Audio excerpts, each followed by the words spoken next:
అత్యాచార కేసులో దోషిగా తేలిన మాజీ ఎంపీ ప్రజ్వలల్ రేవణ్ణ కోర్టులో చేతులు కట్టుకుని నిలబడ్డాడు. బిగ్గరగా ఏడ్చేశాడు. తక్కువ శిక్ష వేయాలని జడ్జిని బ్రతిమిలాడుకున్నాడు.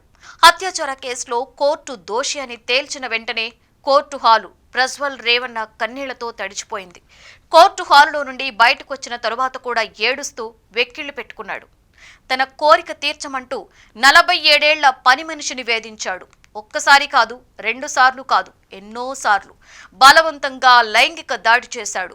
గన్నిగడ్డ ఫామ్ హౌస్ లో బలవంతంగా అత్యాచారం చేసి వీడియో తీసుకున్నాడు.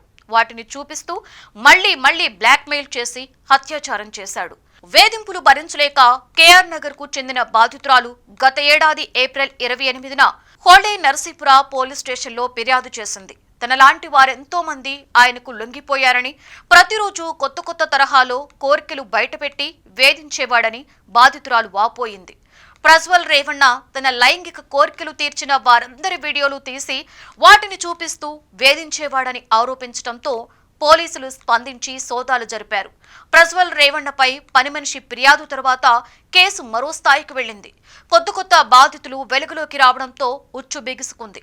గత ఎన్నికల్లో ఎంపీగా గెలిచిన ప్రజ్వల్ తనపై కేసు నమోదైన విషయం తెలిసిన వెంటనే విదేశాలకు పారిపోయాడు. అయితే కుటుంబ సభ్యులు సర్ది చెప్పడంతో తిరిగొచ్చి పోలీసులకు లొంగిపోయాడు.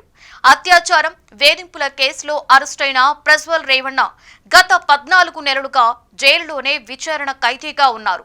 కోర్టు విచారణలో వాదోపవాదనలు తీవ్రంగా జరిగాయి. బాధితుల తరఫున ప్రభుత్వ న్యాయవాది బిఎం జగదీష్ గట్టిగా వాదనలు వినిపించారు.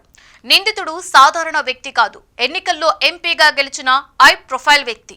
వందలాది మంది మహిళలను లొంగదీసుకొని అత్యాచారం చేసిన తరువాత వీడియోలు తీసుకుని మళ్లీ తన కోరికలు తీర్చుకునేవాడు. అతని దగ్గర 2000కు పైగా వీడియోలు దొరికినట్లుగా పోలీసుల దర్యాప్తులో తేలింది. ఇది అసాధారణం. నిందితుడు రాజకీయ నాయకుడు కాబట్టి సమాజానికి కనువిప్పు కలిగే రీతిలో జీవిత ఖైదు విధించాలని న్యాయవాది గట్టిగా కోరారు. ప్రజ్వల్ దోషి అని కోర్టు నిర్ధారించడంతో మళ్లీ అలాంటి పనులు చేయబోనని, మనిషిగా మారిపోయానని, తక్కువ శిక్ష వేయాలని కన్నీటితో వేడుకున్నాడు. వెక్కి ఏడ్చిన కోర్టుని కోరిన న్యాయమూర్తి తిరస్కరించాడు.